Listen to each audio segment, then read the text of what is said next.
Josh Dix was one of the most sought-after players in the transfer portal. Creighton and Greg McDermott landed him. He's going to join us next. It's the Roll Jays podcast brought to you by Pixel Fire Marketing and Pyramid Contractors. Heads up, it's the Roll Jays podcast, the voice of the Creighton basketball fan. With your hosts, Jimmy Allen, Alex Drake, and Casey Matthews. Join the crew and meet CU players, coaches, and a whole lot more. Now, the Roll Jays podcast. Here's Jimmy Allen. Welcome into the Roll Jays podcast. Jimmy Allen now joined by Josh Dix, Creighton transferred from the University of Iowa. Josh, thanks for taking time out of your schedule to do this with us today. Yeah, no problem. Thanks for having me. We're going to give you the easy one out the gate. Why Creighton? Yeah, it just felt like home. I mean, it is home, but it felt like home just the way that I was treated on my visit by the coaches. I got to hang out with some of the players. I just feel like the way that Coach Mack, instills confidence and trust in his players will really help my game and take me to the next level. You're a Council Bluffs guy. How much did the proximity from Council Bluffs to Omaha really play a factor in your decision to choose the Jays? Yeah, I mean, it definitely played a factor, just being close to home, 10 minutes away, my parents being able to come to all the games and the rest of my family being able to come to all the games is super important. But, it was also a basketball decision. And, I just felt like this was the right spot for me, just the way that they play, the unselfish players that they have. I feel like that fits my game really well. We had asked Owen Freeman about this, and obviously you guys have been recruited twice, once out of high school and once through the transfer portal. What was different about this time around versus when you were being recruited as a high school player? Yeah, it was a lot different. It was more every day, like all day getting recruited instead of high school. You maybe talk to coaches a couple times a week, 3 times a week. But this was like every school was every day, just getting contacted all throughout. It was pretty hectic, and just like the time frame that we had was a lot shorter. So, you kind of had to be really decisive in your decision. And obviously an interesting time for you in your life because you are from Iowa. You chose to go to Iowa. You lose your head coach, Fran McCaffery, out in Iowa City. What was your favorite part about being a Hawkeye, and what did you love about playing for Coach Fran? Yeah, I love playing for Coach Fran because, he had our backs all the time.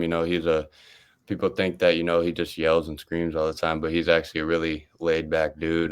He always has our backs. And most of the times when he's yelling, it's because he's yelling at the rest to try and defend us. But yeah, Sure. He was a great coach. He taught me a lot. I wouldn't be the player I am without him. And, I love playing in his offense. Just he's such a smart coach and, helped me a lot. Obviously, Greg McDermott's on the right side of the river now, no offense, but he's got some ties to the Iowa area as well. Did that help in the recruiting process to Creighton, a guy that's got Iowa ties at Creighton to get you to come here? Oh, yeah, for sure. I've known McDermott for a little while. I grew up going to Creighton games and, he recruited me out of high school a little bit. So I've talked to him and, we had that connection already. So that made it easier for me in this process, just having connections with coaches that have already recruited me a little bit, kind of helped me a little bit. When take us back to the infamous dinner. You and Owen start trending on social media. He just committed to Creighton. You had just picked up the offer from the Jays. The way he tells it, he was the main reason you decided to come to Creighton. Why? How much did that night actually play a role in you making your decision? Yeah, it might not have been a dinner. It might have been a late lunch, I would say. It was probably about 4 Sure. o'clock in the afternoon. But no, I mean, he tried making it sound like it was 6 o'clock at Bennigan's. He took you out to the steakhouse. And, yeah, no, I wish. He might owe me that, but sure. No, but I love playing with Owen. He's a great player to play with, and I mean, obviously, him going there was like, it was a adding piece, I would say, to Sure. Making Creighton a good place. And I just feel like the way that he challenges everyone every day to get better, and how he challenges himself every day to get better is super important and what you need in the team.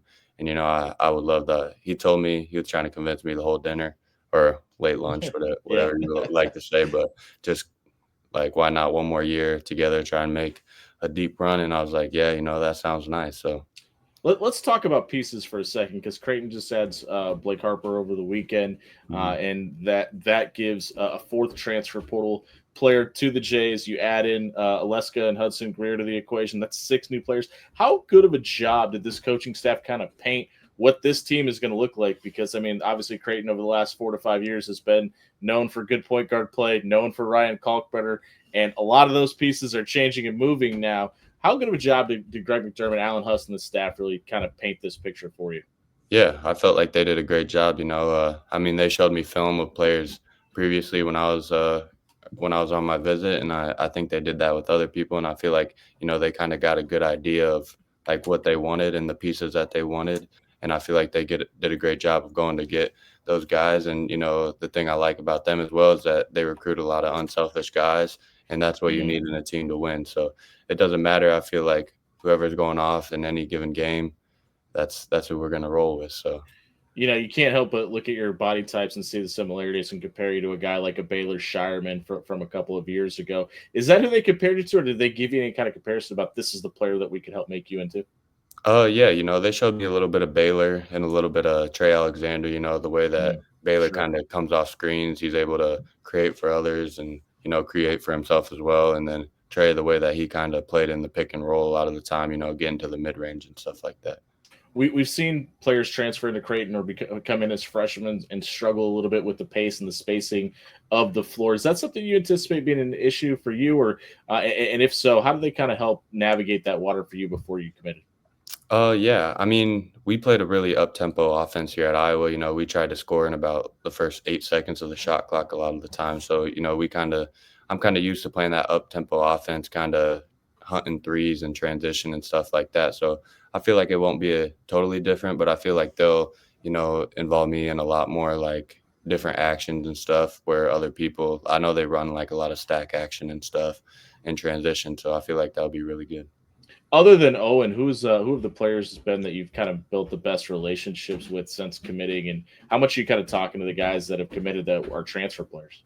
Yeah, I've known Jason Green and Isaac Trout for a while, just Sure. growing up playing against them in the metro area. So, I talked to them a lot on my visit. And then I also talked to Jackson McAndrew and Ty Davis, two really good kids who I think are going to be really good this year. I mean, Jackson played a lot this past year, but I think they'll be really good. And, they'll have really bright futures as well.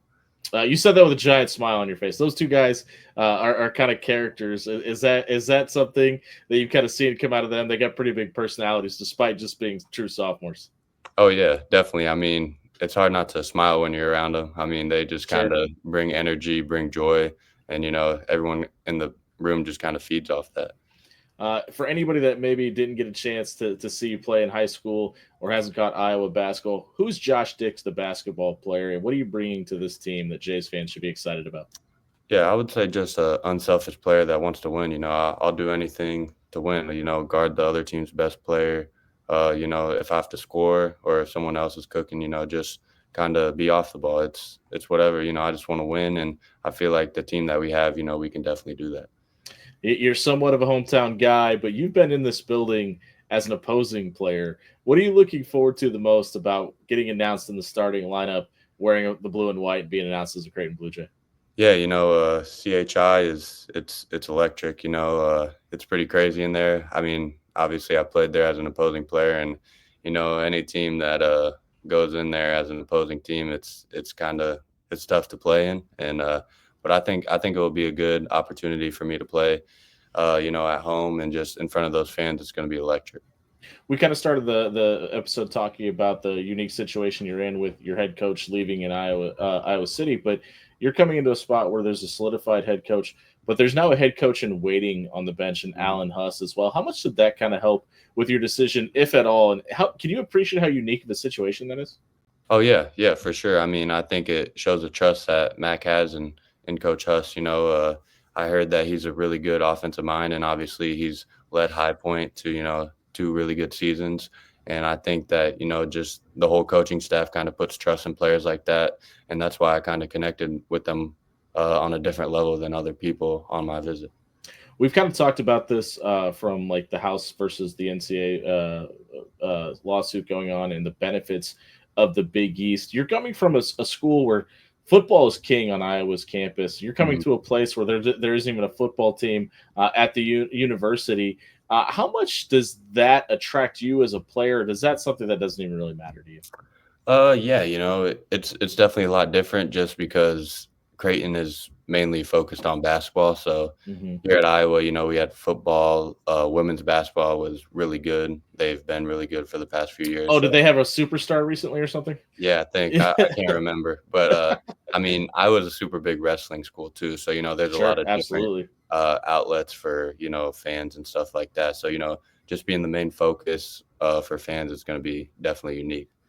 What is something that the Division I basketball player has to go through in day to day life that an average fan may be surprised to hear about? Yeah, I would say I feel like most people think it's just practice, but there's a lot of hours that are worked on like individually, the training room, eating right, getting your sleep. I feel like it's a lot of dedication. People may think it's just practice and class, but it's class, go get treatment, back to class, to practice, to eat dinner, and then come back and get more shots up. It's like a everyday, all day thing. So it's a lot, but it's fun. It's the Roll Jays podcast brought to you by Pixel Fire Market and Pyramid Contractors. Jimmy Allen catching up with Josh Dix, one of the newest additions to the Creighton roster. Josh, when we talk about the transition for you, you're still in Iowa City currently, correct? Yeah. When do you plan on getting on campus to Omaha, and how has that transition already started and going so far?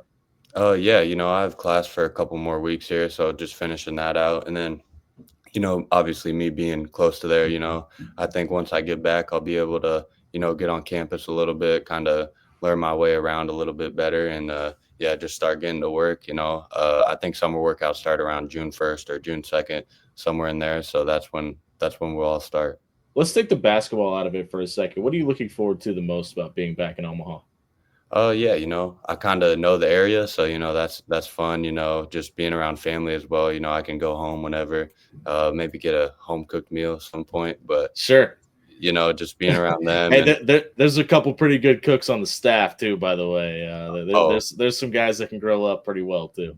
Oh, okay, I didn't know that, but yeah. I'll have to hold them up to that then. But yeah, just being home. Your college career has been interesting from the standpoint of like you're kind of the first round of the NIL guys and the ability to benefit from your name, image, and likeness. Have you had the ability to kind of step back and appreciate how unique this time has been in college athletics and the fact that you're a part of it? Oh yeah, for sure. I mean, there's a lot of people, college athletes that came before me that kind of paved the way, I feel like, and Sure. I wouldn't be in this position without them and their voice being heard. So I feel like just stepping back and realizing that it's special to be like in this time is great. I need you to understand before I ask this question, there is a correct answer to this. Who is the greatest basketball player of all time? I'm a LeBron fan. I just watched the Lakers lose actually, though, which was sad. But Josh, I thought we were going to be able to be friends. Yeah, I know who you were probably thinking, but why is LeBron the GOAT? I mean, I just grew up watching him. I've been a fan of him my whole life. So I've been, Cavs, Heat, Cavs, Lakers now. Just wherever he goes, I'm a fan. So is there a player that you try to model your game after? I don't really try to model my game after anyone. I just kind of take bits and pieces from like other people's games. My trainer kind of sends me clips and like, this is what we're going to work on. But, I really like watching Devin Booker play. I just feel like he's super fluid, super smooth with his game. And, every time he shoots, that first step is electric. Yeah, exactly. Yeah. What is one part of your game that you think you can improve on the most in your time at Creighton? Yeah, I feel like just the physicality and my strength, speed, all of that stuff. I feel like if I can get stronger, quicker, that's going to translate to the court, help me get to my spots a little bit better, help me, get to the free throw line a little bit more, and just, help me defend as well a little bit. Not only moving schools, but moving conferences as well. Is there a destination in the Big East that you're most excited to travel to and play in? I think it's got to be the Garden. I mean, sure. Tournament. I think that's the number one spot. I mean, that's the basketball arena that everyone dreams about playing in. So we got to take the podcast on the road to MSG this year, and it was just an incredible. Like all the stories you hear about it don't even do it justice because it was so cool. How about outside of the Garden? Is there a school that you're looking forward to playing the most? I've heard that Villanova's pretty fun to play at. Yeah, really, sure. But yeah, that's probably another one that I would say. Josh, well, we appreciate your time today. Welcome to Creighton. Good luck. I guess welcome back to Your time. Good luck. We'll catch up with you when the season starts. Yeah. Thank you for having me. That's one of Creighton's newest additions, Josh Dix. You've been listening to the Roll Jays podcast brought to you by Pixel Fire Marketing and Pyramid Contractors. We'll see you on Friday when Alex Drake, Casey Matthews joins us. We break down the entire new roster here on the podcast. Like and subscribe to Big East Energy on YouTube. We'll see you next time.